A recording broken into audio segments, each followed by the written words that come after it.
Okay, we're back from collecting our greens and a little hoop house tour. So let's get started. So turn on the machine. The power switch is at the back, and it has a reversing function as well, in case it jams up. You get a little too eager. But turn the machine on, and not that loud, eh? It's you can hear it, I'm sure, but it's not irritating. No high-speed whines. It actually only spins at 80 RPM, so you don't get all that foaming and frothing and crap that happens with other juicers. Remember, my dad had one 30 odd years ago, and man, that thing made a lot of noise. So let's pull the plunger out, and the spinach that we pulled out of the hoop house, I've gone and stripped all the leaves off of it. And it's best when you're doing this to kind of roll it up and make a little ball or something like that. That's the best way to feed it into the juicer. And it takes a little bit to get the juice going at the beginning, right? And before you see anything coming out of the end, that takes a little bit of time. Once you get it going, then you start to see what's happening, and you start to see juice coming out of it. So don't think it's not doing anything, just give it time. And you can see that there, awesome looking color of green juice coming out. And we'll shove the rest of the spinach down in there. And what you should do is alternate putting in your soft stuff and something a little bit harder, say like a piece of celery. Now for celery, it's pretty wide, right? So what I like to do is just kind of cut it and then cut down the middle to make it a little bit smaller. So that you got some of the spinach in there, just shove in a stalk of celery and let it shove the rest of the spinach through. You can see that all of a sudden now coming out the end. If you can see the color of this juice, it is just amazing. The color alone makes you want to eat it. So some of the ingredients that are going in here today, I'm putting in an apple, celery, spinach, carrots, some leafy greens, some peas. I didn't grow these, actually my friend did, but I'll just split one open and show it to you. Look at these little peas in there. Aren't those awesome? And man, they are so good. I like to stick the whole thing in there. So we're doing peas, and then I have some parsley, and that's from my herb garden. I have herb gardens in a couple of spots. There's two hanging ones and then one under a tree over there. So let's go stick that parsley in there now. And I have two ingredients that are going to go in to this mix that you might not think of doing. With some of the research I was doing, there's an absolute ton of edible plants that just grow in your lawn. Dandelions. So I'm going to put some dandelions in here, and I only have this much, right? That's not a lot, see? You need to ease into this stuff. If you just go, like I was saying earlier, if you just flick the switch and you're like, poof, you're gonna throw your body into shock. I'm pretty sure of it.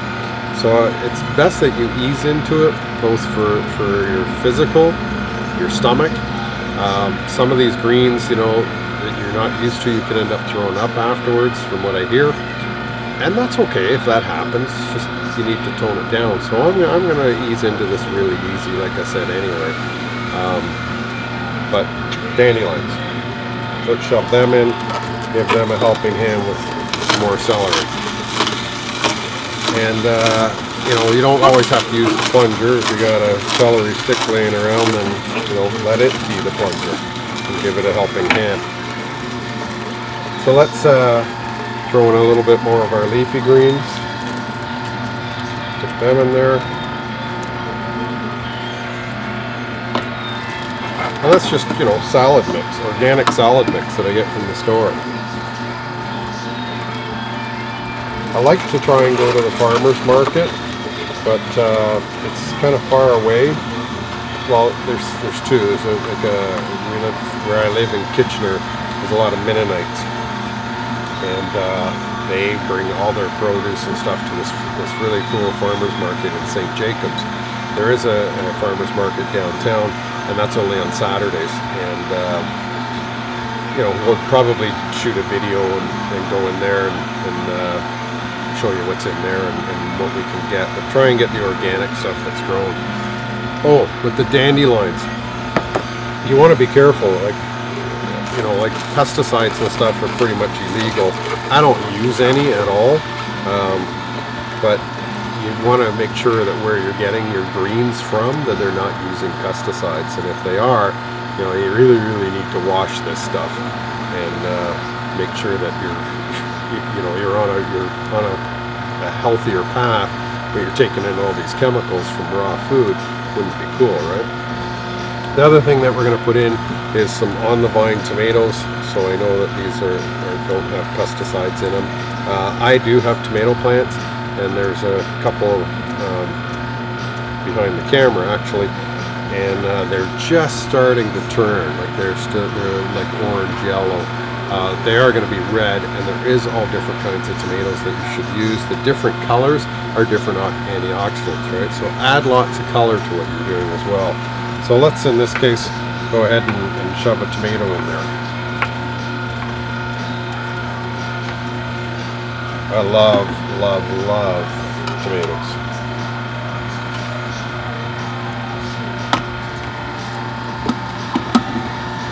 And I can't wait to put this other ingredient in.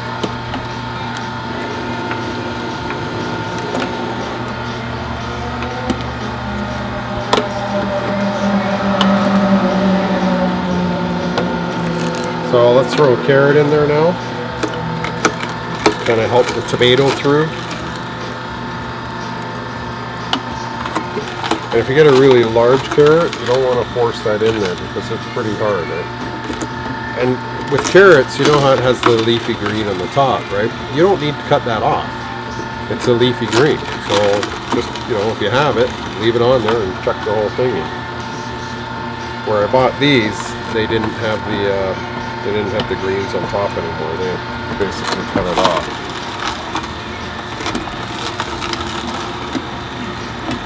Okay, so we got that carrot through there. Now I'm going to go stick an apple in it.